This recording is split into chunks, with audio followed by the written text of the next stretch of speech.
Good evening. We'll call to order the Town of Lake Lure Town Council regular meeting Tuesday, April the 9th at 5 p.m.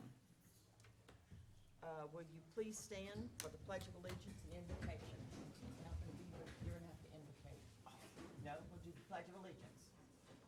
I pledge allegiance to the flag of the United States of America and to the republic for which it stands, one nation, under God, indivisible, with liberty and justice for all. Welcome, everyone.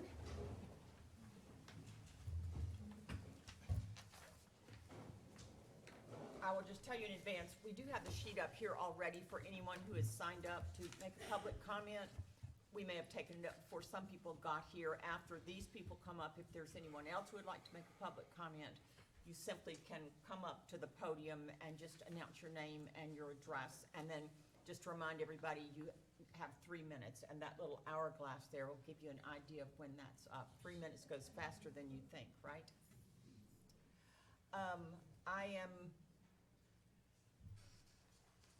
So are there any edits to the agenda?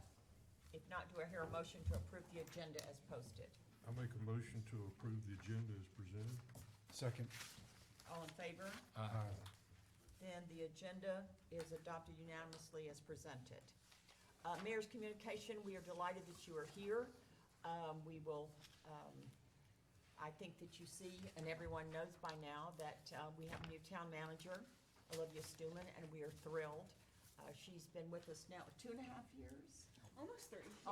Almost 3 years. And many of you know she was the interim one time before for about 6 months and did a great job then, and then has been our town clerk since then. So we're very fortunate as a town that she was willing to take up the flag for that position. And I know that we're going to move forward under her leadership. I know the staff is all very thrilled to work with her, as is the council. And for any of you who do not know her, as you get to know her, you'll find that too. So we welcome her. That's a good thing. We'll move on then to the town manager's communications. Yeah, to follow up with that, I just want to thank all the support from the community council staff. I've got nothing but kind comments and support, so I appreciate that, and I'm grateful to be in this position, and I hope to move the town forward. So I'm going to go do a brief review of what's gone on last month. So, of course, all the departments are preparing for the busy season. One of the preparations that has taken place was the police department put on an educational session for their officers about the new lake use regulations that had been updated from last year. And Officer Tyler Dills put that together, so I want to thank him for organizing that. Budget season is also underway. The current plan is to provide council with a brief overview of the budget on the April 24th work session and action meeting, and then we'll schedule a more in-depth session before we adopt the budget before the deadline in June. We were awarded the 2021 FEMA grant, better late than never. But we got that. That's for the fieldwork investigation services for the replacement dam. And thank you to Laura Creegee for all she does, but for the work she does on our grants as well. Ms. Creegee also coordinated a board member luncheon, and I see some board members in the audience, so thanks to all those who attended. I think it went really well. It was to show support to y'all and to also kind of give you an education on what is expected, so thank you for that. We've reviewed the final lease for the former ABC store, and that is set to be considered on April 24th. The cell tower, I know that's a big topic. They are working on getting one more final approval from the Federal Communications Commission, but we are still set to get that bill, and it's estimated in July. And obviously we started drawing up the lake. I think this rain is helpful in getting it back up, so that is in progress. And then lastly, I just want to thank staff for their day-to-day operations and maintenance for keeping the town going. And I wanted to mention that the full report is in the meeting packet if you have any questions. That's it. Thank you very much. We'll then move to item 5, public hearing. And this A, ordinance number 24-04-09, amending zoning ordinances, sections 36-64-5. We'll have the staff report first. Yeah, I'm gonna defer to Mike Williams.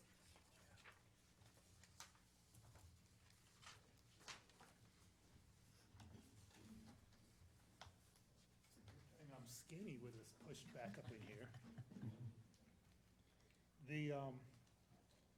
The ordinance request or the text amendment for this is about the buffer strip that is used in a commercial general property that's adjacent to a residential use.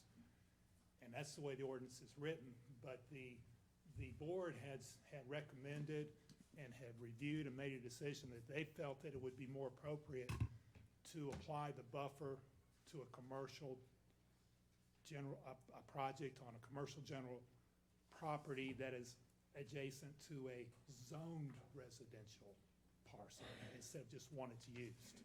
We can still apply it, but they felt it was gonna be more appropriate. Staff didn't have an issue with that, and that was their recommendation. The buffer is just a landscaping buffer. Okay. Any questions for Mr. Williams? Good. All right, you may want to just stay. Is there any comment from the public?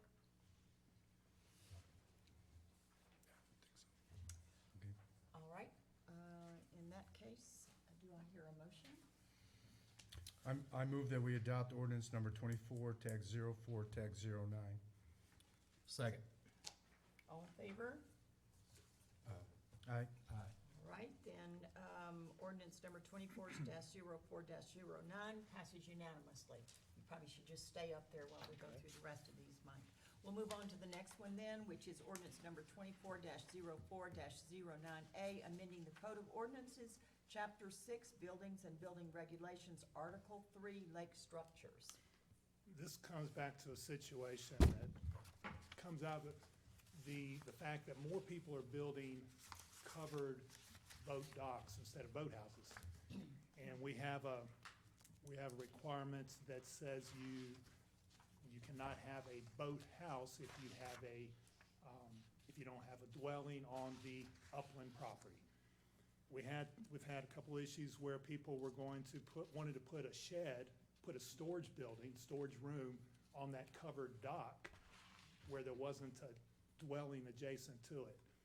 And our issue from administratively for zoning and for zoning is that when does a covered lake structure become a boathouse? It become an enclosed structure, which is not allowed, instead of just being an enclosed shed on it. And we felt like we need to have a limit to what size it could be. And the board debated on it and came up with a 12 by 12 maximum, 50% of the size of the lake structure, or 144 square feet, which is like a 12 by 12, which is based on the building code requirement for an exemption for a shed.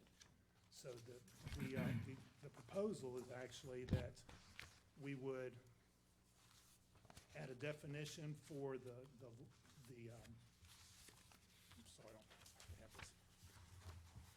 to put in a definition for the shed and to add a dimensional requirement for those sheds.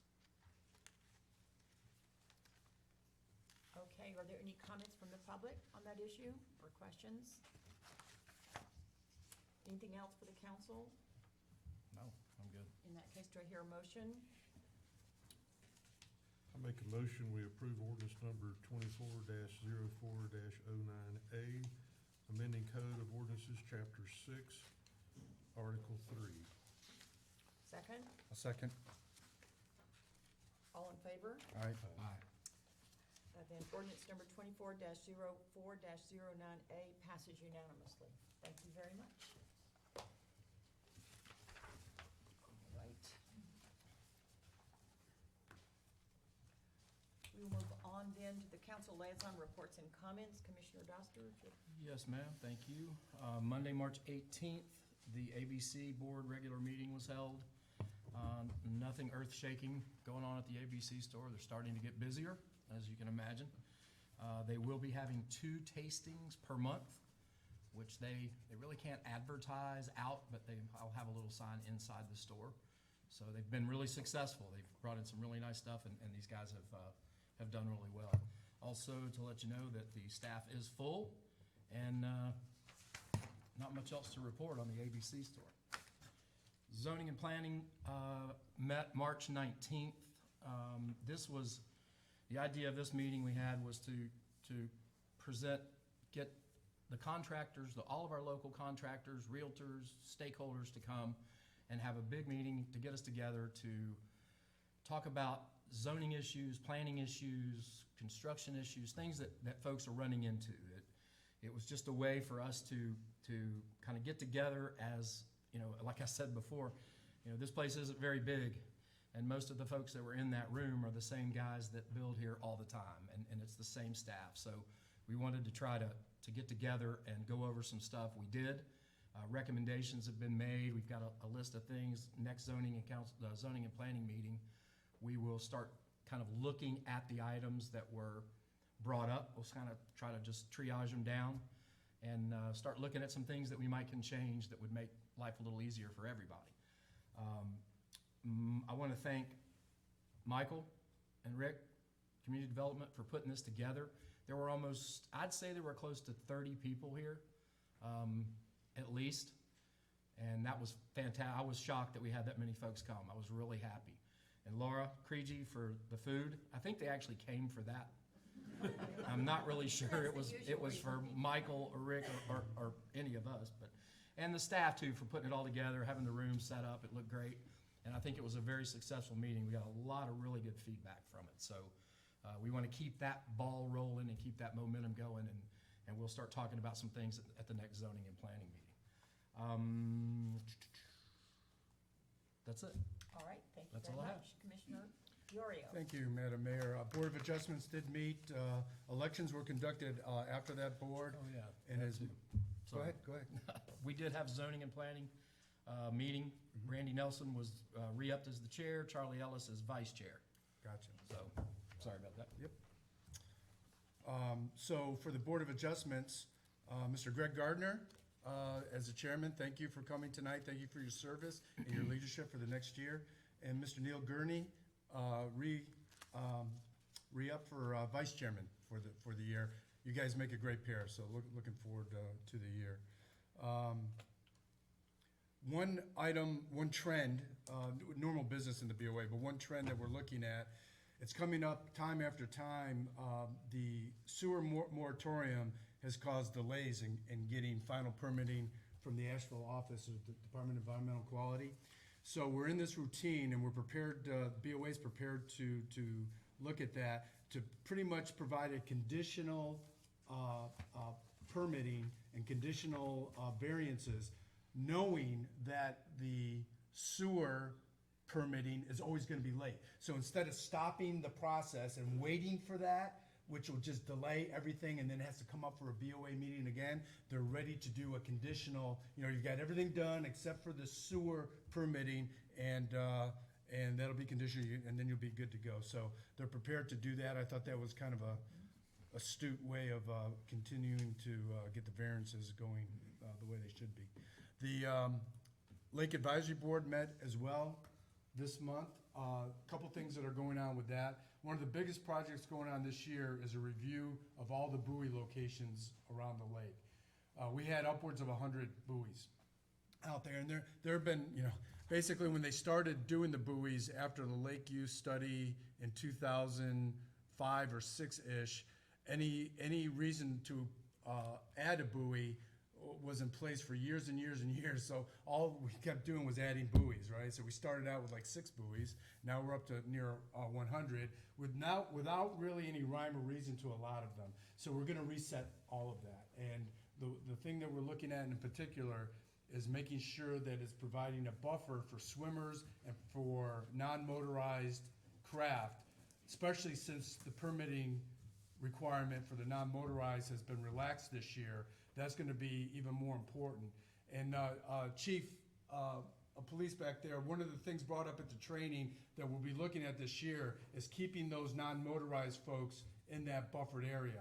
So to do that, that buoy line is even more important than ever. So the Lake Advisory Board has looked at that we've got a preliminary outline for where the buoy should go. In May, we're all gonna get aboard a pontoon and verify that's where we want those buoys to be. And that report will be coming to the Marine Commission in June to reset the buoy. So that was important work. That is important. And what else do I have? In the Cove, I'm drawing a blank, next to the lake house. Tryon Bay, I'm sorry. It was a mind blank. Tryon Bay Cove. There's an issue with putting in lake structures in Tryon Bay right next to the bridge. We know there's construction going on there. There's a couple of houses going in. There's a potential to put in lake structures right next to that development there, right next to the bridge by the Lake House Grill. So Tryon Bay folks are really concerned that it would prevent us, that it would cause a safety hazard going underneath that bridge. So we're looking at that very carefully, doing a navigation study. And Fire Chief, I don't even know if you know that you're in on this one, but we're asking for your insight at that location by the bridge. If you think a boathouse would be a safety hazard, and Chief, your folks too, Officer Dills is gonna look at that to see if there's, from what you've seen there, a couple of accidents have occurred there, whether that would be a safety problem as well. We'll get your input into the LAB, and they'll make a recommendation to the Marine Commission coming up in June. And those are the two issues. Thank you. Thank you. Scott, were you at the Parson Rec by any chance? No, I was not. You're not, me. I was not. I was not either, So, had a medical issue. right, so Parks and Recs, did not have a, council liaison there. Trying to see if anybody can really talk about what happened. We'll fill you in on that next month. We'll do a 2 for next month. How Yeah. about that? Sure. And that is all, for our boards. Once again, I'd like to thank everybody who serves on the boards, chairs the boards, and does all that hard work. It is truly a lot of hard work that people put in between each monthly meeting. So it's not just 1 hour a month, and we just are able to glean so much input and excellence and experience from everybody in all these different areas. And in a small town like this, that's really important to us because we couldn't possibly have enough staff to do that. So thank you all for doing that. We appreciate it. And I would like to thank Laura too for the great job that she did on the luncheon for the advisory boards. I think it's good opportunity for everybody to get to know each other and for us to make sure that everybody is well educated on what their board is supposed to be achieving and know what the rules are. The boards have come a long way, I would say, in the last 2 to 3 years, to be honest with you. So thank you all for that. We will now move on to public comment, and just to reiterate, I do have 5 names here, just to remind everybody that you get 3 minutes. If you will please state your name and your address, even if we know your name, doesn't matter if we need to have it stated so that it's recorded. And then there is, you can make your comment or your suggestions within those 3 minutes. It is not, oh, I'm so sorry, I beg your pardon, I skipped something. I did, so we're gonna retract that, okay? I totally missed the fact that we're gonna be doing a presentation right now on the Town of Lake Lure Arbor Day celebration. Yes, Let's do it. and Rick Carpenter, he is gonna Oh, provide us with some information on the Arbor Day celebration that's upcoming, and I suggest everyone attend. Did you break some trees? Been out all day taking care of babies, so came in especially just for this. Hey, I got to nap during the day, that's great. So basically, if you don't know me super well, you know that I am the Lorax and I love to plant trees. And I used to be a biologist, so that's kind of my niche, if you will. Lake Lore is very progressive in regards to our tree preservation ordinance, whether you're talking about private property development, public property. We've been in on the game for a long time compared to most municipalities and counties around the state and country, but the town has never been a Tree City USA, just hasn't. We don't have to be. It's not a requirement, you know, it's just a feather in your cap. But I thought, you know, we also don't do things like Arbor Day, and that would be low-hanging fruit. And I also want to plant trees, so I was like, well, how can I, you know, plant trees and then also do a fun presentation with the town? And I worked with Laura Carigi and Dana, and now we have Arbor Day. So we're discussing now making this a multi-year type project, you know, continual or annual basis. So we're gonna be doing plantings in different sectors of Morse Park just to kind of reforest areas that should have been reforested anyway. If you look at the original plans for Morse Park, obviously we're gonna skip the areas where future development is Right. planned on occurring. Right now, we're focusing on improving the riparian buffer.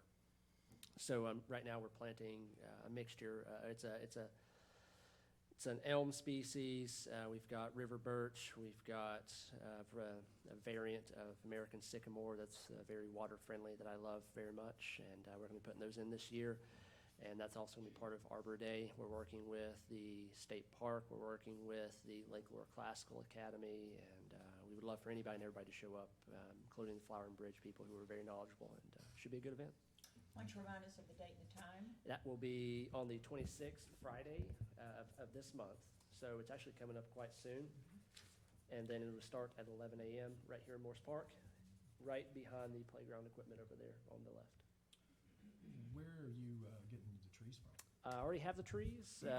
So when I was in my stint as a biologist, I worked in Asheville, and I still have those contacts.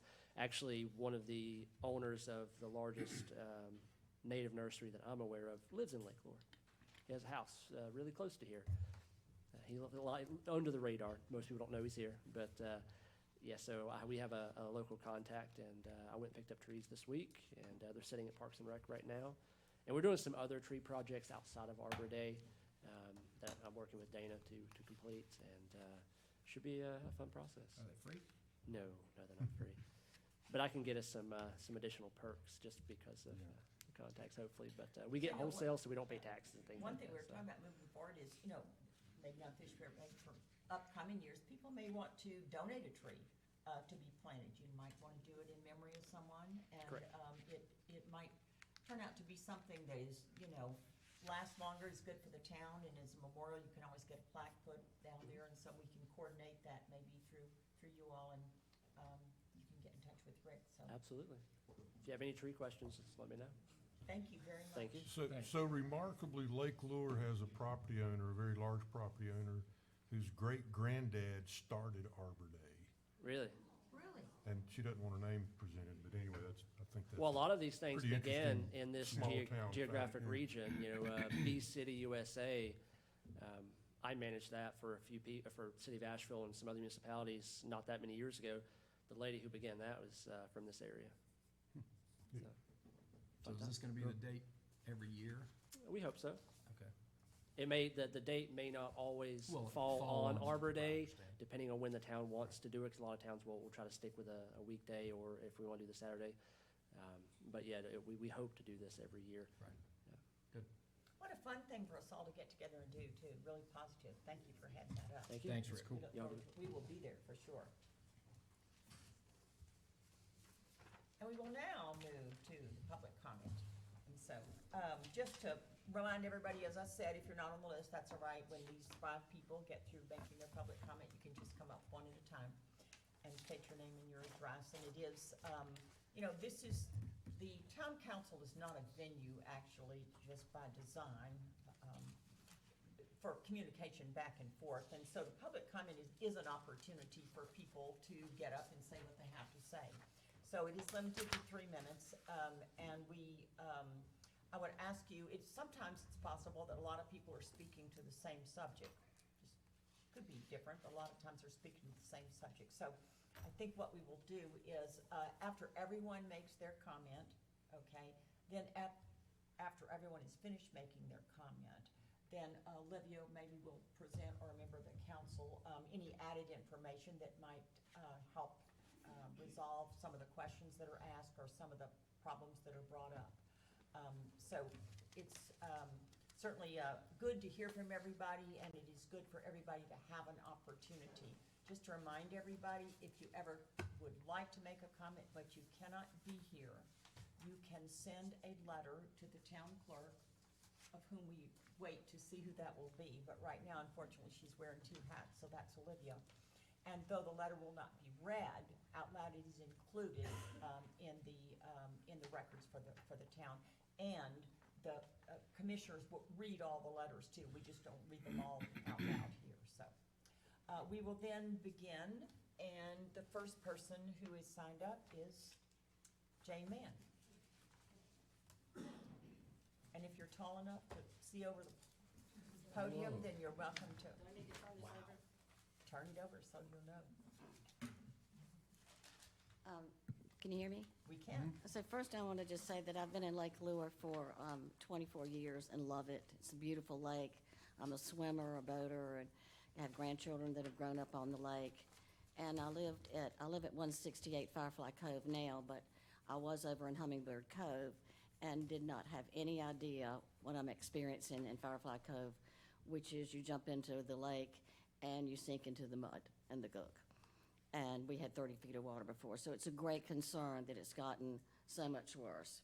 So I'm reading this letter also because Tim Schellenberger in Firefly Cove helped me put it together.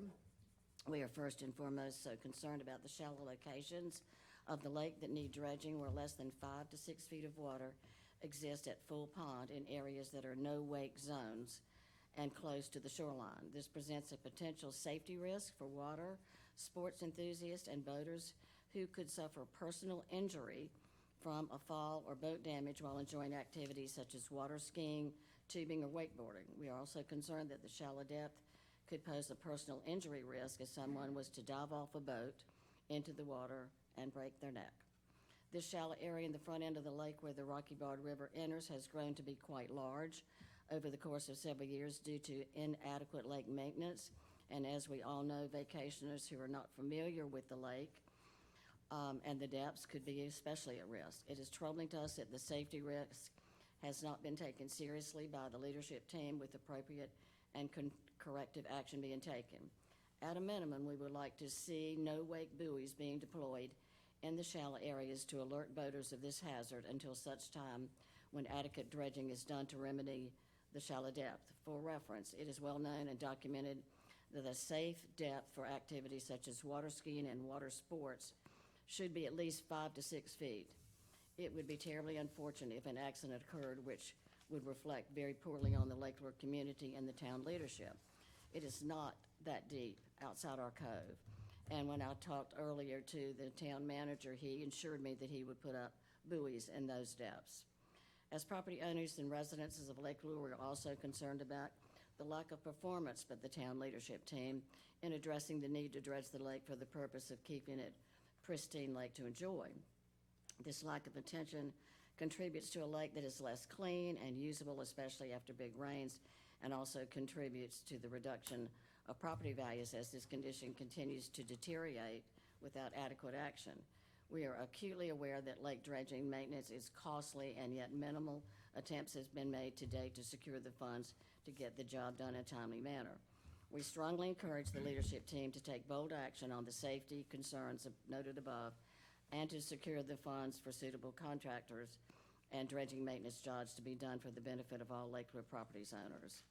If we cannot get enough money for this big dredging, we are asking maybe we can go to the legislature and find an advocate for funding for this extreme problem that we have. We must put the buoys out as we suggested so that nobody will get hurt. And just remember that the cost of inaction far outweighs the price of dredging. Thank you so much. Thank you. And thank Tim Schellenberger too. I know you can't be here. The next person is Deborah Gardner.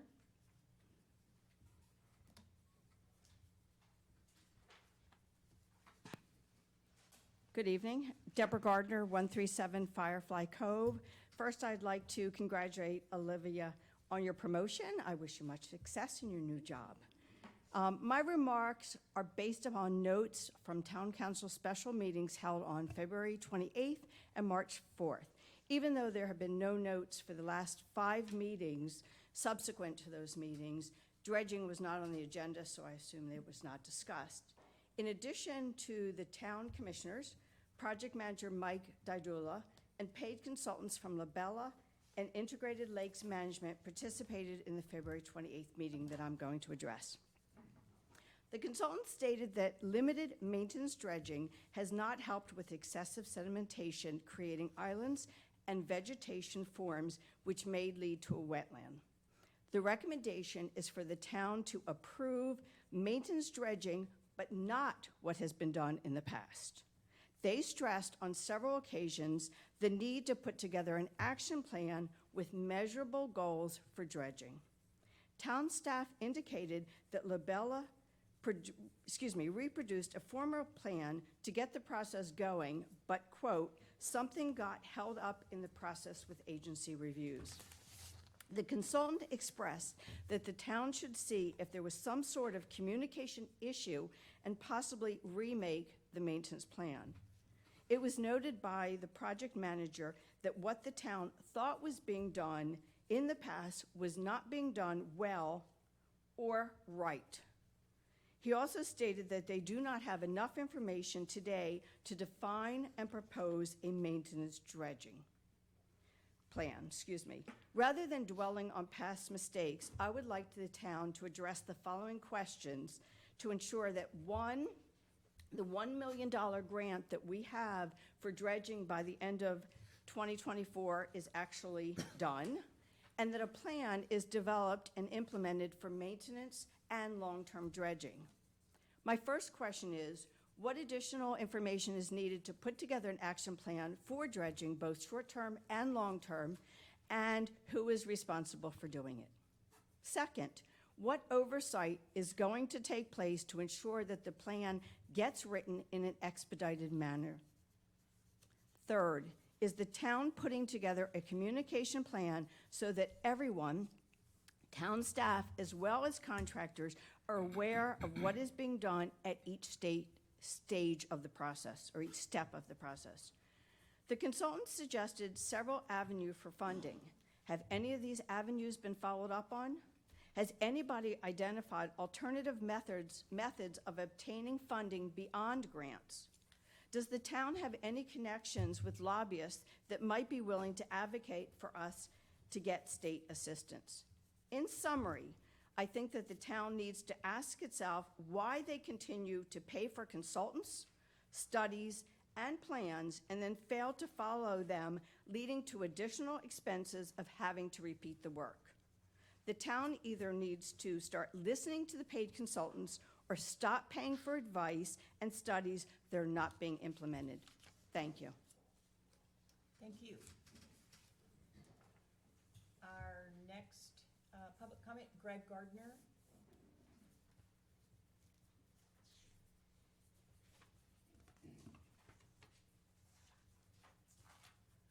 Good evening.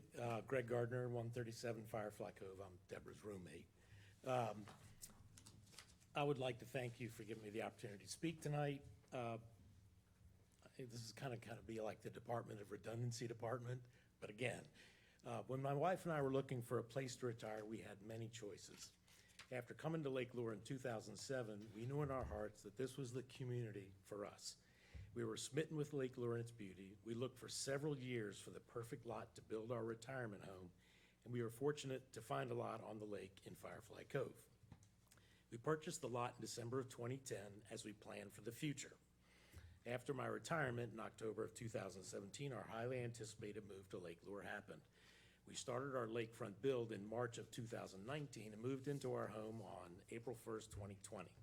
We built a dock and purchased a boat so that we could take full advantage of the lake and its activities. Obviously, there were silt issues then, as you can see from this aerial photo that someone had sent to me, and it was taken before November 1st, 2019.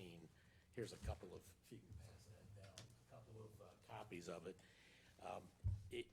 Obviously, this was 5 years ago, and it just shows the amount of silt coming into the lake, which is even greater now than it was then. Last fall, after the town performed a 1 to 2 foot drawdown in anticipation of a rain event, the middle of our cove became so shallow that I witnessed several boats get stuck. Here's a photo of one such boat where the person had to climb out of the back to push the boat off of the sand and silt. If no action is taken in the near term, this will be every boat trying to get in and out of numerous coves as well as Washburn Marina. That would be catastrophic. Town efforts to remediate this problem have only been a Band-Aid. We have been hearing about excavation of the silted areas from the Broad River downstream for quite some time. Finding the money through grants and emergency funds from the state as well as the TDA should be a priority so that this critical work can commence at the next drawdown. Failure to act will destroy our lake and economy. Let's face it, without a lake, we've become a lot less attractive destination for tourists, retirees, young families, and businesses. Thank you. Thank you. Thanks, Greg. Next, Karen Donovan.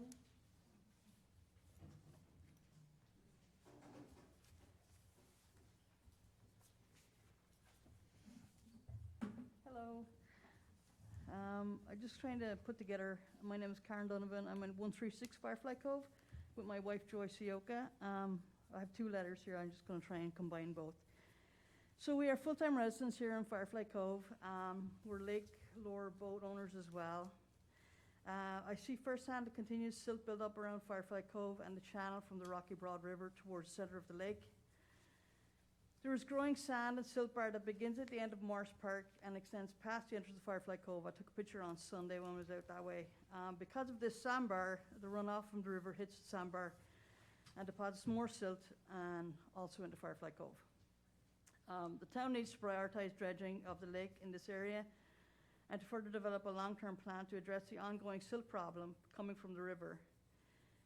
We need to have dredging scheduled for the next drawdown. If the town does not work to get a plan to remove the silt bar, I fear that it will eventually cut us off from the rest of the lake, Firefly Cove, and this sandbar will extend further across the channel. As it is now, the water is only 4 foot deep, if at that. When we had a sewer drawdown last year, we had to untie boats. The props had to be risen up to try and get them out. They were stuck, as Mr. Gardner said. So last summer, we watched many boats getting stuck on the sandbar, and it's only a matter of time before someone gets hurt or worse because it's so shallow at the edge of the lake, at the section of the lake. And we urge the town to treat this problem seriously once and for all and stop kicking the bucket down the road. As we all say in Ireland, stop putting the under long finger and do something about it. Appreciate it. Thank you so much. Thank you. I think I've got 1 minute. Melvin?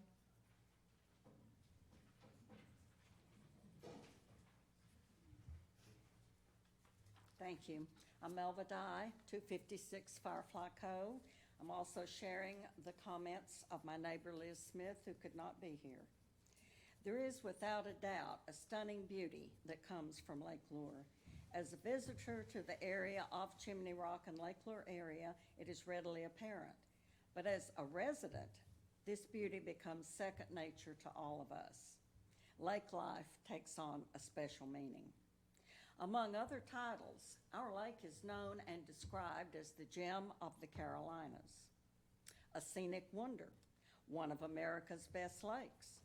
Our mountain lake community is beautiful inside and out, and we are surrounded by exceptional nature and exceptional people.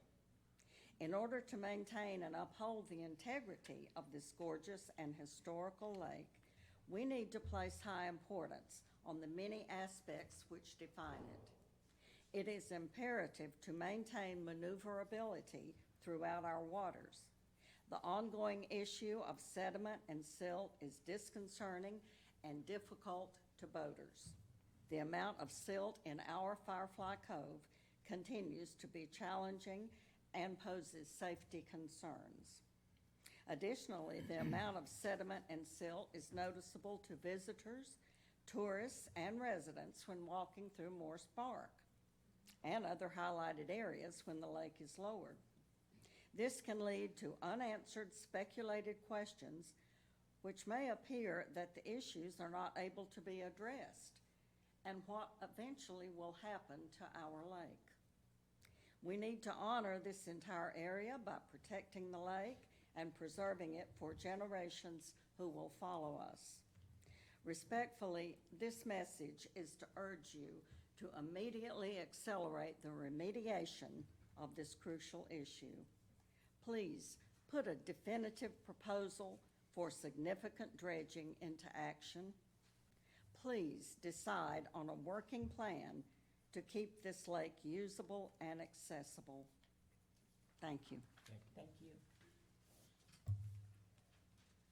So those are the only people who have signed up, but that does not preclude anyone else from making a comment if they would like to. Is there anyone else? Pat?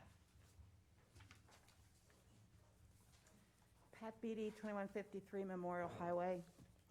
When I sit here and listen to this, I see where there's a big communication gap. I don't think people are going to the website to update on issues. And I remember years ago, the town manager used to send a newsletter around, and I think it was for I don't know how many people were on it, but I know the people who live here and pay taxes here and vote here got that message in the mail. So perhaps there's so many projects going on, it's hard for everybody to keep up with what is and what isn't. So perhaps if we could send a summary to everybody monthly or every other month to help with the communication, because it's not happening with Facebook. It's not happening directing people to the website. How many people read the summaries of these meetings? Probably a dozen maybe.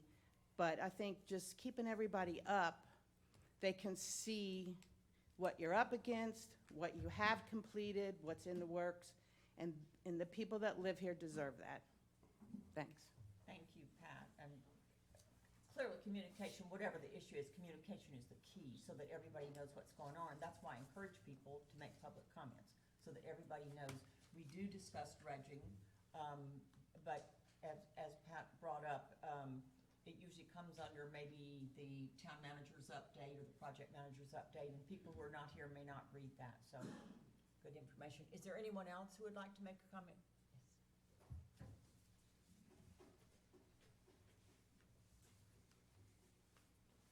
My name's Martha B. Jones. I'm at 146 Yacht Island, and I'd like to make a comment about buoys. There's so many buoys because boaters are oblivious. And people who live on the lake with riprap, boathouses, and seawalls take a beating. So please keep that in mind as you're assessing. And I know Debbie and I live on a point where the buoys are for a lake line that's 35 feet, and I live on a point that sticks out 35 feet, and there's not a buoy in front, it's on that side. So when they're flying by, I could jump in their boat. So keep points when you're out assessing it, and thank you. Okay, thank you.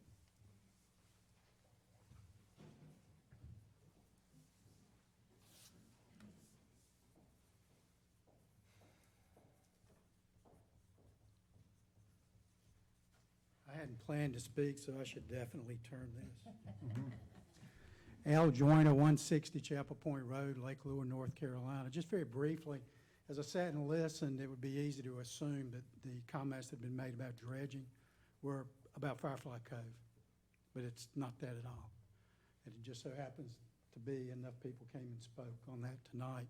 I think Tim Schellenberger, which Deborah, you may have referenced in what you had to say, did a study some time ago. He's a hydro whatever engineer, and he did a study some time ago and presented, I don't know if it was to this town council or not, but it showed the energy, from what I understand, coming down the river. And there's a natural swirling effect probably on both sides. But that's a depository that we have. as it comes down the Broad River into Firefly Cove and then back this way, which I'm not an engineer, but I did sleep at a Holiday Inn Express last night. But it seems we have an opportunity to catch it there before it gets deeper in the lake. But I'm not going to get off on that tangent. My point is, it's not just Firefly Cove issue, and there are a lot of people concerned, and rightfully so, about that issue around the lake. Thank you, Al. Is there anyone else who would like to make a comment?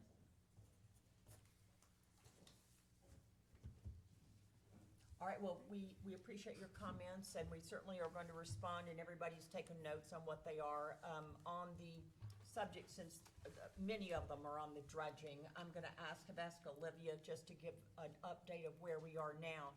But let me preface that by saying, since I've gotten on this council, dredging happens to be the most important thing to me. If we have no lake, we don't need a dam, we don't need a sewer, we don't need anything if we don't have a lake. So our dredging it's been something that is very concerning to all of us, and it's gotten, the magnitude of it now is just huge. So we are at the beginning of this. I'm going to ask Olivia to let you know where we are right now, okay? And then we'll talk a little bit more, and other commissioners may want to join in on what we might be doing in the future. Yeah, so I am well aware of the many dredging issues, and it is a priority to me.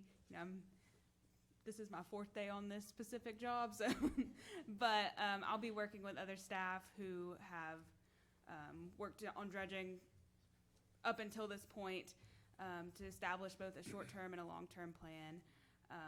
I also plan to set up a meeting very soon with regulators so we can speak to them on how we can best fast-track this. So we are committed to moving forward. I also agree that communications are key, so I'll be working with other staff and Ms. Creegee to see what we can do about better informing y'all moving forward. One of the things I did want to bring up, so you mentioned to me, and I know he was here before, and I just can't see him right now. Steve, are you here still? Steve Ford? There you are. How could I miss you there? You know, the question had been posed, we have gotten grant money in the past. It has not been, it is $1 million now. We match, it's $750, and then we match it by $250, but it was less than that in previous years. And I wanted Steve to let you know how the grant monies that we have received, and what was done with them, and to kind of get us up to where we are now. And, Yeah, Mr. I Ford. may yield to town manager first. Yeah. Because I gave her some Oh, information. okay. Yeah, Mr. Ford gave me reports on all of the past dredging grants and expenditures. And we've been working on this since 2007, it looks like. It was recently where the amount got larger. So it is getting even more important to us. But do you want to give some numbers? Well, I'll just give an overview about just. Yeah, if you would just give the numbers Yeah, each year and. Right, what yeah. was spent. In the past, there was a silt fund, and there was money contributed from even the hydro fund and general fund to, and Mr. Proctor may be aware of that, on that, but, I gave copies, I gave enough copies for council, you may want to just share with that. But let me just give you an overview. There was a certain amount contributed to that, around 100,000 each year, up till around 2019. The best person to really be involved in this conversation is Dean Gibbons, Dana Bradley. They're the ones who actually applied for a recent grant, which was the most significant grant. Those were in terms of $750,000 to $1 million. Dean and Dana made sure, as they gave oversight to that grant administration, that the maximum amount was obtained from the state. This year, when discussions about how we were dredging, how the contractors, all those issues involved, of that 750, where we had a $250,000 match to to obtain those full funds, we spent up to $225,000. But if I'm not mistaken, and maybe Mike or others could clarify, those funds are still available. They're on, quote, extension, maybe, or pause at this point. So we are not required to have those funds spent up till 2024. Those will still be available when we resume dredging at that point. And I may be a little bit, Just for this year. Right. We gotta use it by the end of the year. Right. Do we And then still we'll have apply anybody again in the year, January. or- Okay. Yeah. Okay. So I guess to recap, we have maximized our grant ability up to the maximum amounts that we have obtained, which have been up through 500,000 to 1 million with matches in each of those grants. So, and that's been since 2019, and like I said, before 19, even going back to 2017, amounts have been contributed to about 100,000 a year, and that must have been when it was on much smaller scale, and there were other avenues that were being explored. Thank you. I hope that's clear. I don't know if that's. Yes, I just want to, yes. We didn't do any dredging in 2023. We did. Yes, so so that is kind of what Mr. Ford Okay. was referring to. We got an extension from the state to spend that by the end of this year. So it's still the same funds that we had in 2023. We just got an extension to spend them. Couldn't apply for another grant. Right. But unfortunately, that, Did we apply, did we then apply in 2024 as well? Not to my knowledge. so you can say that we rolled it over, but Right. in fact, it precluded Right. us from applying for the other grant. And normally, we apply for the grant in the first part of January. Right, but to address there was 223,000 expended from January, up through 2023, from January to June. And we applied for that 75% reimbursement. The consultants made it very clear that doing maintenance dredging every couple years is not going to fix anything. Well, no, and everybody, and she did a great, she's a stormwater engineer from LaBelle, and she did a great presentation, she really did, and we were delighted to hear from her. This is a massive project, I think, as everyone knows. Jim and I have talked about the last time, or all of us have, but Jim was actually sitting there watching it. The last time there was done a huge excavation of the lake was in 1996. 1997. And that was what we always call the big dig, and I believe there were 44,000 trucks that it took or something like that to haul off everything. So, I think the thing that we all have to realize about this dredging problem that we have here is it's not going to go away, okay? It's not as though we can fix dredging and then we won't have to dredge anymore. We are going to always have to dredge. There are probably different plans that are in place. Maybe one we would refer to like as the big dig, and that may be something that's gonna have to be done, and I'm not the person to say how many, let me speculate and say every 15 years. I don't know if that's the number of years or not, but it's gonna be long-term, and it's probably gonna have to be done. And then we're gonna have to do maintenance dredging in the meantime, okay? The maintenance dredging cannot possibly solve our silt problems in the lake, okay? It's just, we're not able to, and it certainly costs a lot more money than the amount of grants that we've gotten. Deborah brought up, have we considered looking for money in any other areas? And we certainly have, and we have been since the very beginning. We do have a group called the Policy Group, who are lobbyists that represent the town of Lake Lure at the General Assembly and are always looking for money for us. So we certainly are looking to the General Assembly. The magnitude of I can't give you an exact amount, but the amount of money, we did not have to pay for the dredging in 1997, okay? That was paid for because it was an emergency. FEMA paid for that, okay?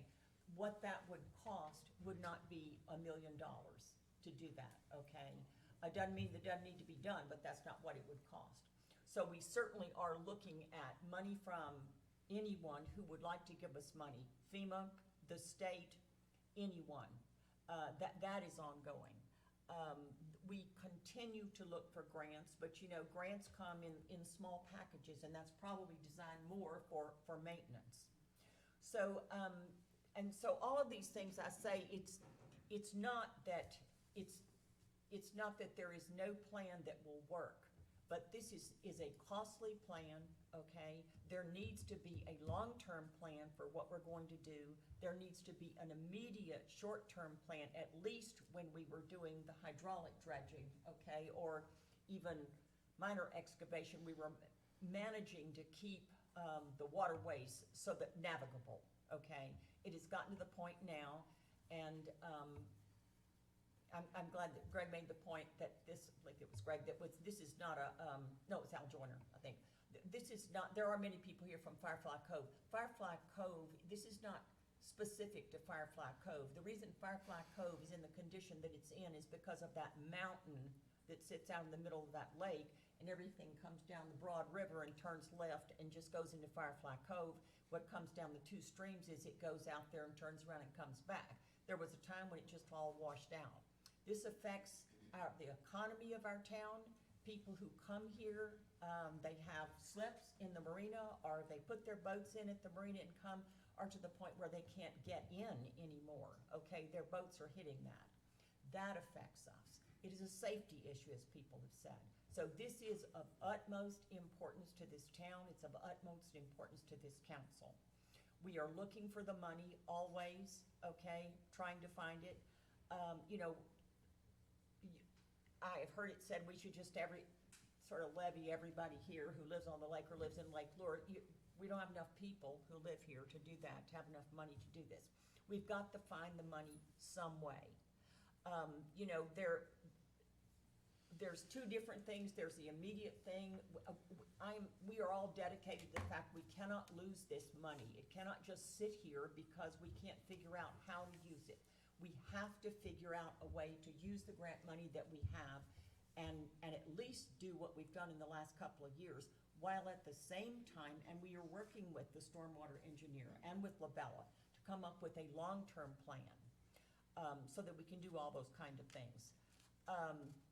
As far as the communication is concerned, I think that's, Olivia is very good at communicating for one thing, and I think that's one of the things that we've talked about since she's been in her position for 4 days now, and she is gonna be sending out a lot of communication. It is important that you know what's actually being done. To just hear that, to just see the lack of dredging that's going on out there doesn't present the whole picture, but you would have no way of knowing if it was. So anything else that any of the other commissioners would like to say? This is foremost on our table right now, I can tell you. This is that important. Would anybody else like to speak? Can I ask, who's taking the lead? You guys, you know, we've got the sewer project, we've got the dam project, we've got a lot of really costly projects. So my question is, who or what group is taking the lead on making sure we address this swiftly? Well, number one, the council, and that's not your exact question, I think, but that is absolutely, if we triaged that, for me, that'd be my number one thing I'd be looking at, to be honest with you, okay? But the council is very concerned. Olivia, I'm gonna, is it Parks and Recs, is that who you're saying? Yeah, so, as of right now, it's project manager Mike Dadula, Parks and Rec, and then I will be getting involved very shortly. I would add, so give you some specifics. So when you talk about maintenance dredging, we're really talking about hydraulic dredging. When Tim Edwards was out here doing hydraulic dredging, he was taking out about 35 or 40,000 yards of sediment, going to the sedimentation pits on the other side here. He was reclaiming a bunch of that for sand, so it was actually a lower cost. So it was actually pretty efficient. The problem we had with the hydraulic dredging was one storm, and we've had several intense storms, as you know, in the past years. One storm can bring 25, 30,000 yards of sediment back to what we just took out. So he was hardly keeping up, trying to keep the navigation channels open, but he was making some progress. Unfortunately, it was getting around the corner and building up into Firefly Cove. So we knew we needed to go to step 2, which is mechanical dredging. In that vein, several things have been done. One is, it took us 2 years, but we got an easement on the side of Firefly Cove, that little common park area I think there's 10 or 11 property owners there, have given us permission to get the trucks in that little cove to get access when we draw down the lake. One thing we were hoping for this drawdown, which didn't happen for us because of delays with the maintenance on the dam, was that we were not able to draw down the lake 20 feet. That's crucial for us because when you draw down the lake 20 feet, it dries out those areas that you got to get the heavy 60,000-pound excavators out there with a line of trucks going. When we go down 20 feet, we have a good chance to make a significant dent with the money that we have, starting in Firefly and working out towards the main channel on that side. We're waiting. We could not do that this time because we could only go down 12 feet, which means a lot of that area gets really soggy, which created a safety risk to excavators that would fall into the river because it's too soft, okay? So in the future, once we get the valve in at the dam, we'll be able to go down that far to do mechanical dredging and hydraulic dredging when the lake is up, mechanical when the lake is down. So now we have two methods with access that we could get in there to do and to use up that million. The real question is, the plan would be, how much hydraulic, how much mechanical, who can do it, what's the best price, how many trucks we can get, where can we dump the stuff, because the mining permit does not allow us to dump it inside the confines of Lake Lure. But if we get over that and find an efficient place, because if the trucks only have to go a mile instead of 15, more trucks, more rotation, more stuff coming out. So that's the balancing act that we have to go forward to develop that plan, ensuring we have the right mining permit, the right people, and we're efficiently able to do that. That's what we're working on right now. That created, yes, ma'am, please. So, it's gotta go down 20, it's gotta dry out. We know that, so that's gonna take a little time. We also have to spend the money, do all the dredging, spend it by the end of 2024. Correct. So is there a plan to start dropping the lake in October, November? Great question, okay? Lots of variables.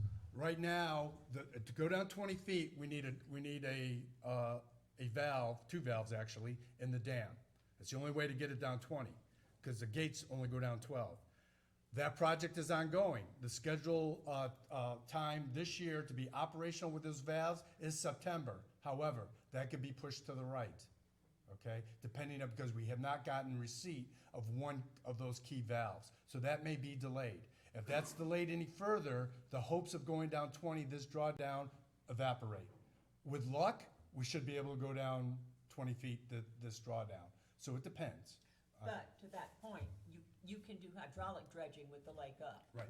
So that would just preclude doing the mechanical dredging, which we all know is necessary to do, but it doesn't mean. Can you just say that technically, at least that's my interpretation, hydraulic dredging is a waste because the first draw. No. I never said it was a waste. He's taking out 35 to 40,000 You gotta do something. yards of, Right. Listen, dirt is dirt, right? Whether you take it out hydraulically or mechanically, it really comes down to when you're doing the plan, how much is it gonna cost mechanically or how much is it gonna cost hydraulically, okay? The fact that there's more sedimentation coming in is something that we can't help, okay?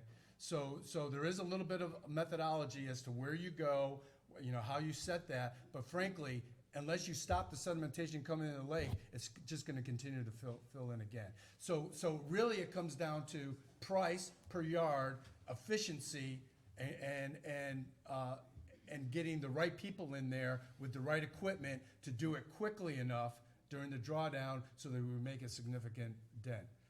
Yes, sir. Howard Robinson, 237 Chapel Fort Road. So worst case scenario, we can't do any of the mechanical dredging. We will have hydraulic dredging this year. We're gonna, Water comes up. that is what we're working on right now, is to get hydraulic going at a minimum this year. Because if we don't do a drawdown, that's the only method we have to take out silt. Yeah. Dredging and all that. Yeah. Now, the equipment's on the lake, okay? All we have to do is reinvigorate and make sure that all stakeholders are ready to go as we go out for proposals. Really, there's only one person that could actually get it up online at this point, and to get that going, And we prefer to do that later in the year so it doesn't interfere with the main year. But yeah, we can get hydraulic dredging back again. But it's just a slow process. They have to, it gets transferred over, but at least that'll keep the channels open. And I agree with the buoys. We actually talked about that at the Lake Advisory Board to get buoys there to mark that edge of the boundary so that we don't have boats that are going aground over there. Yes, yes, Al. Al? Has there been an aggressive look at capturing this in the river before it gets to the lake? We did a study about had some engineers come in about 6 years ago to see if we could trap the sedimentation in the river upwards of where the Flowering Bridge is. The cost of that project was about $12 million. We didn't have the money for it. Okay, but in the long term, that may be one of the things that we do. Interesting, when you look at the history, when they built the lake, there's about 42 inlet streams that come into the lake. Pretty much each one of those little inlet streams had a sedimentation pod built into it. They were little ponds. A couple of them you can see the remnants, but over the years, when you have stalled hurricanes and such, big flooding events washed out all those individual sedimentation pods. So another method would be to invigorate those sedimentation pods. Another one would be to engineer a system that goes into the river, but all those are big dollar. What's really in front of us, Al, right now is getting that stuff out of the lake, reminiscent of when the Army Corps came in. I forgot which hurricane came through in 97? Fran. Hurricane Fran came through. And that seemed to hold us off for about a decade. Now we're at the end of that, 2 decades. We're at the end of that. We need to redo that again and then try to keep up with it. But we have $1 million to do it.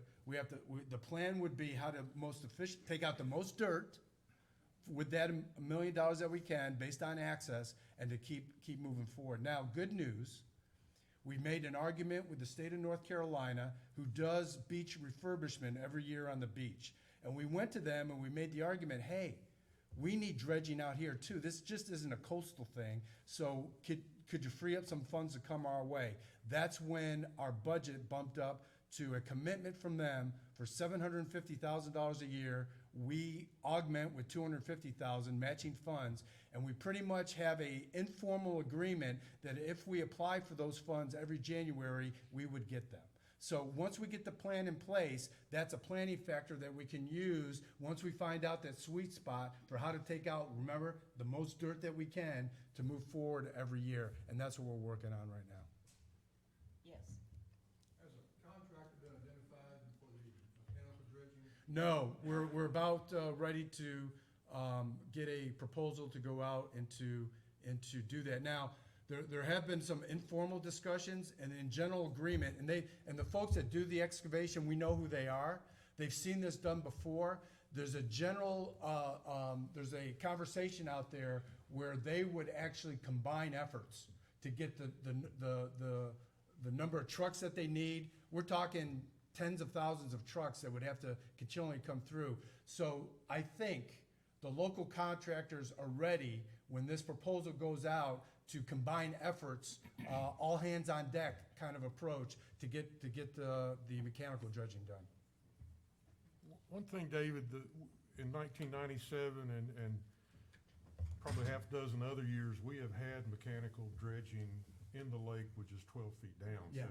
So with mud mats and proper Right. staging, it can be done. Yep, I agree, Jim, thank you. We can do some at 12 feet down. It's just much more efficient. They can just go, if you're always wondering if your excavator's gonna end up in the water, you tend to creep, and all that slows down the process. All I'm suggesting is 20 feet down gives it a shot of adrenaline to go in there and do the mechanical. Yes, Jack. This may or may not be true, but I've been told, because we had the dredging issue in our marina, Yeah. that we can't dig out the creek coming into it because of DEQ regulations. Yeah. All those big potholes were outlawed about 15 years ago. Yeah. And they went away, so that may not be an option. The other thing to consider is, over the last 5 years, the average annual rainfall has been almost 2x. Yeah. Almost 3x, which brings in a lot more sediment. I know. So the weather over the since 2018 has made this Yeah. exponentially worse than it would have been. I know. Well, and you have to look at our watershed. We have 5 counties that You come know, in. and so one of the things that the consultant, and she was excellent at what she knows, and we appreciate it so much, and we'll continue to take her advice, was, you know, that we should talk with those people. And we have done that. Upstream. Upstream. We have done that over the last number of years. But you always have to recognize that the position that you're in when you're downstream, okay? Things are much less important to people who are upstream from you than it's coming downstream to us. So that's probably not the way we're gonna solve that. I think the thing we need to remember is the magnitude of the amount of money that we need to fix this problem in the major way, okay? Not the maintenance dredging. We can probably do that with grants. But the amount of, the funds that are gonna be necessary to do the big dig is not a small amount of money. Does not mean we're not gonna try to do it, doesn't mean we won't look for the funds, doesn't mean we won't find it. But it is something we're gonna have to plan in this town every, as David said, 15 years, every 20 years, whatever is decided that it needs to be, and then our maintenance will be done in the meantime.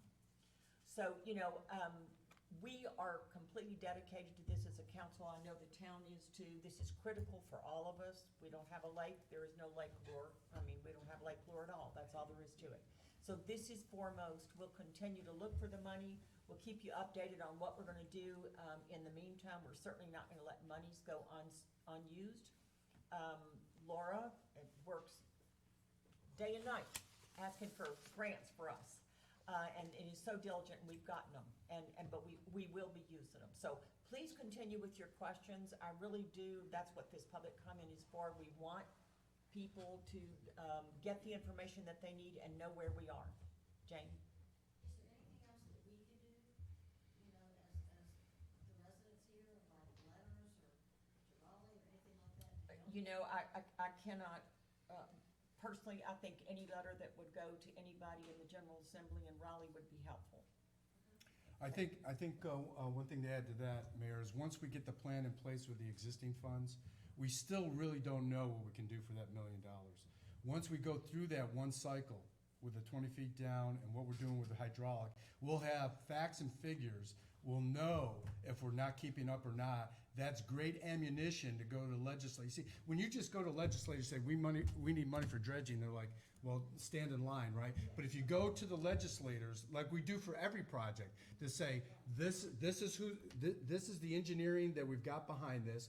This is what we've done on our own so far. We've reached the limit of what we can do locally with 1,400 taxpayers. If you gave us a little extra, we would be able to overcome it. And we give that kind of information, Jay, that's invaluable. But right now, we don't know that. We need to get to that first cycle to find out what we can do for the $1 million that we have And already. as I said, we do use a group, lobbyists called the policy group. They represent us in the General Assembly. This is certainly something that we're exploring with them to make sure that they're focusing on this as much as they are other infrastructure projects. So, you know, we're not gonna leave any stone unturned, and it is of importance to all of us, to me too. I live on the lake too. I can look out there and see my cove have 1 foot of water in it, you know. So, it's something has to be done. We can't just keep pushing this. We can't. Dave So- mentioned, with these funds, we can't dump the dirt on town property anywhere.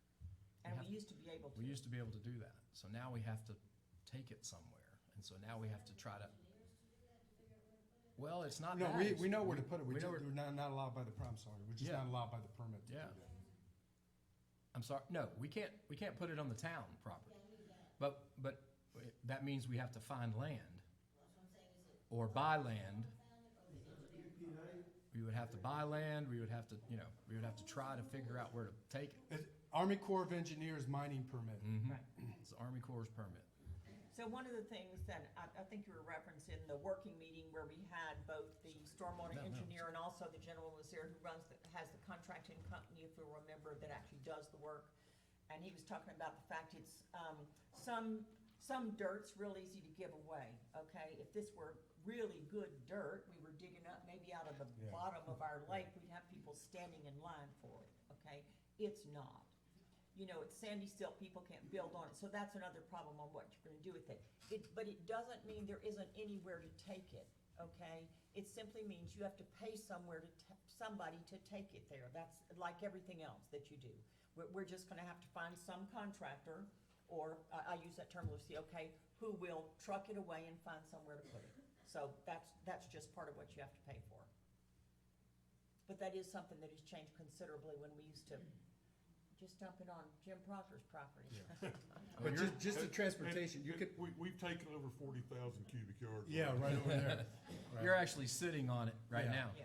Remember, all Quite Morris frankly, Park, this is all this whole segmentation. thing out here is, But you could actually reduce the price by half by getting it somewhere in town. And we know, we have locations that, in town to do this. We just need to re-engage with the Army Corps to find out. I think the reason why they did that to us was to prevent putting it someplace where the rain would just put it back into the lake again. So Right. it's wasted. But if you find a place that doesn't have the watershed go through it to bring it back to the lake, they may be, and we know those locations, so we're gonna re-engage, it's part of the plan.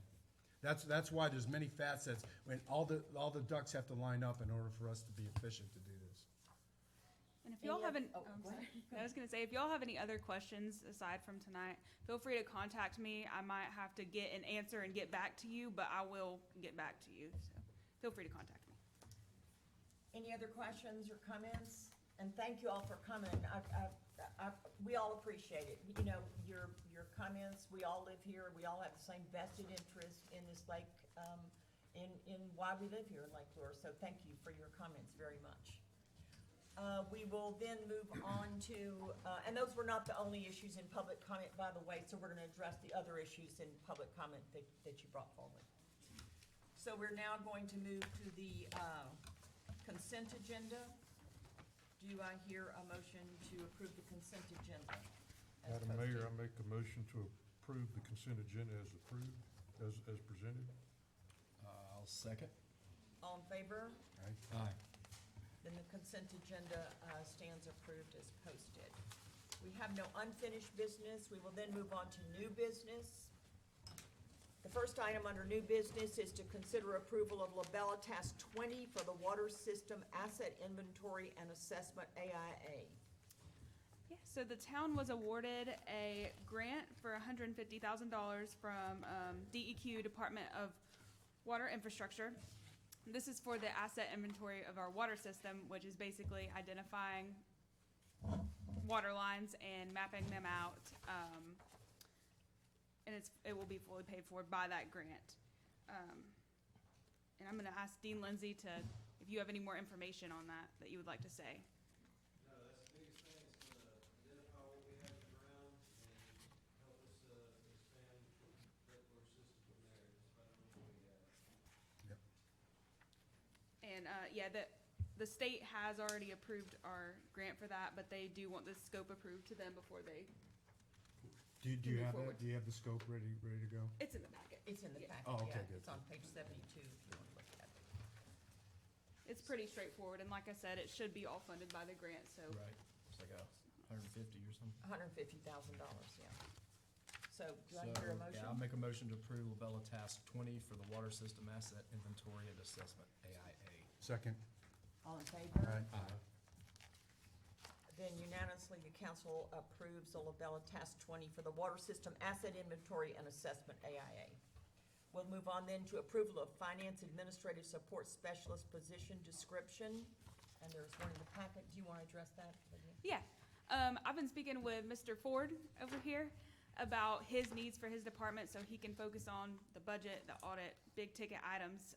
We had someone in a similar position, it was called the accounting clerk position, and we decided that that title was misleading, and also we had more of a need for an administrative support for Mr. Ford over here.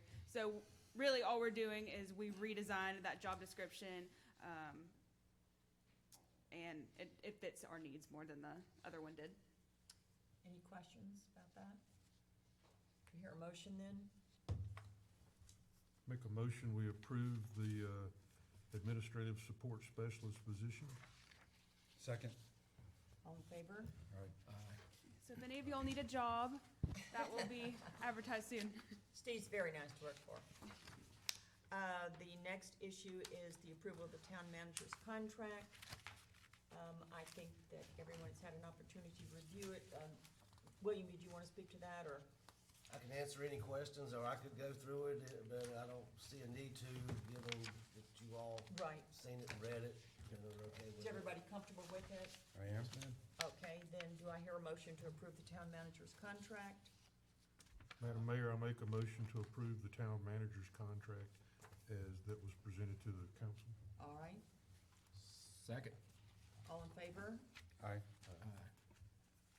Then you're it, Olivia. All right, then the town manager's contract is approved unanimously. And the last resolution, 24-04-09, appointing Olivia Stuman as the deputy finance officer. That is so that if Steve Ford were not here for any chance, if he were on vacation, and something needed to be done, she's appointed to be able to make those decisions. Any questions about that from anyone? Do I hear a motion?